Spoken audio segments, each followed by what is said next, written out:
What is up, guys? It is Quinn here, and in this video I'm going to be talking about some sell high players heading into week 8 of the NFL season. So maybe they're coming off of a big game, a few solid performances in a row. For whatever reason, I think these guys have kind of reached their peak, and this could be an opportunity to sell off of them. Remember, we're not just giving these guys away. Don't force these players off your roster, but if the opportunities are there, I think they can be some solid sell highs. Now, full transparency, I'm only going to be talking about 3 or 4 players in this video. It's probably not going to be a super long one. For whatever reason, I just feel like this isn't a great week to sell high on a bunch of solid players. I feel like the guys who had boom weeks, I either really like moving forward, or we just had a bunch of kind of just random players have massive games like McCole Hardman. It's Marquise Goodwin, Paris Campbell, all of these dudes.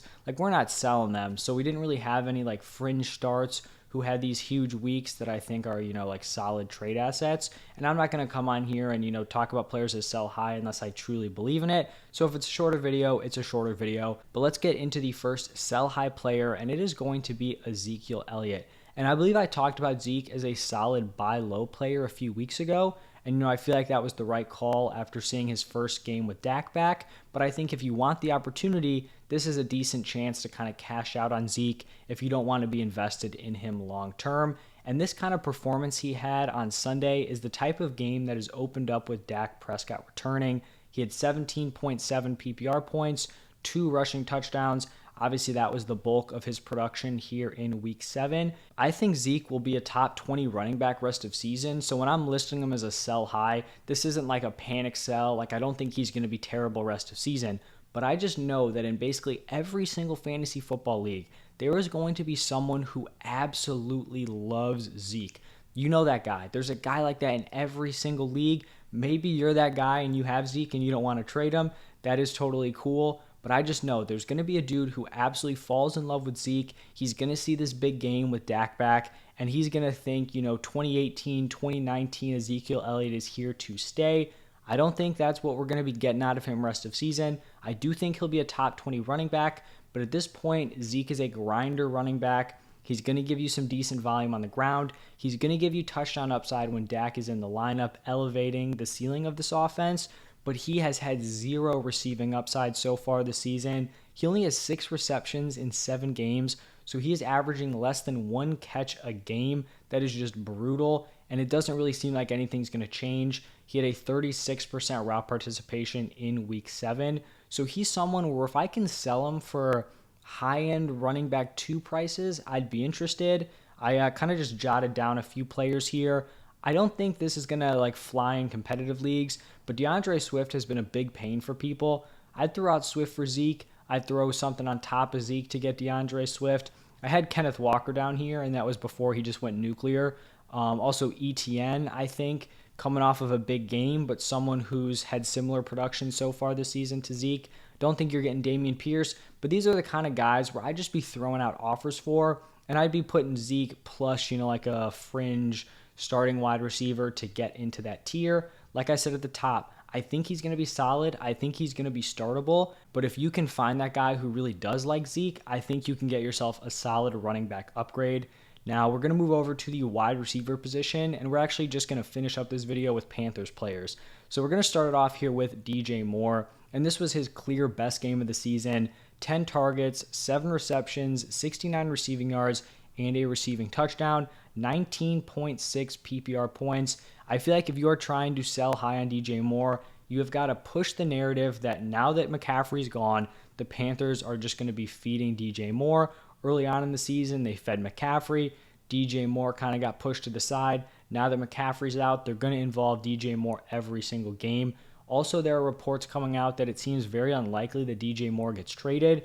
For me, that was the upside in kind of keeping him and not wanting to sell him, is that if he gets traded to the Packers, some other quarterback needy team, he could go from not being startable to all of a sudden being a top 12 guy. DJ Moore on the Packers is probably a top 12 wide receiver rest of season, but if it doesn't seem like they're going to trade him, they want to build around him, then I feel like DJ Moore's value rest of season is pretty iffy. I just still don't think he's going to be a consistent option moving forward, even off of this big game. This was just a weird game in general where the Bucs are just horrible. Basically their entire secondary was banged up. And I just don't think we're going to be able to get consistent production out of DJ Moore. Like moving forward, teams need to focus on one player on that offense, and it is DJ Moore. I just can't imagine that them moving McCaffrey, it's obviously going to make the offense worse. I can't imagine that all of a sudden DJ Moore is going to be giving you solid production.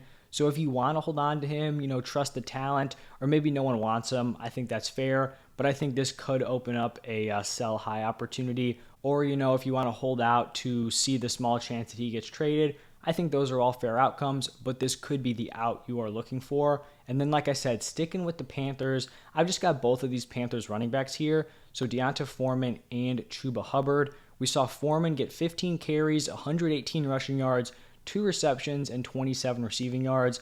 And then Chuba Hubbard, 9 carries, 63 rushing yards, a touchdown, 2 receptions, 10 yards.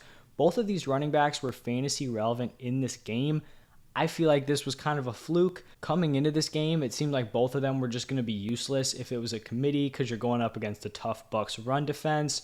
They're probably going to be trailing against the high-powered Bucks offense. They're, 13-point underdogs, I'm pretty sure. And so then you have this combo of a rare game script for the Panthers where they are very rarely ever ahead in games. And then you just have the Bucks team, self-destructing offensively and defensively.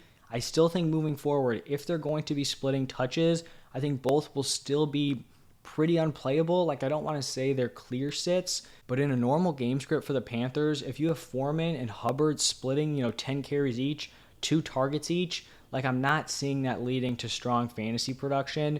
So I think these are guys who could be a solid throw-in piece. If someone thinks these players are going to be consistent options, I think there's someone you can add on top of a deal. Maybe like what I was talking about with Zeke plus a Foreman plus a Hubbard to kind of bridge that gap into the Swift, Dameon Pierce tier, those types of players. I think that's what we're looking for with these guys. Now, if you're in a spot where you just need these fill-ins at the running back position, I get it. But if you're someone who was holding them on a handcuff, or maybe, you just jumped on the waiver wire and you can make an upgrade, you're not relying on them, I think they're totally appropriate to move because I feel like this is probably the peak of their production. So like I said, this one was going to be a shorter one, just a few players, Zeke, DJ Moore, the Panthers running backs. If you guys want to run trades by me, let me know down below. I have the trade targets for week 8. You guys can check that one out. Waiver wire targets are up also. Thank you guys for stopping by, and I will see you in the next one.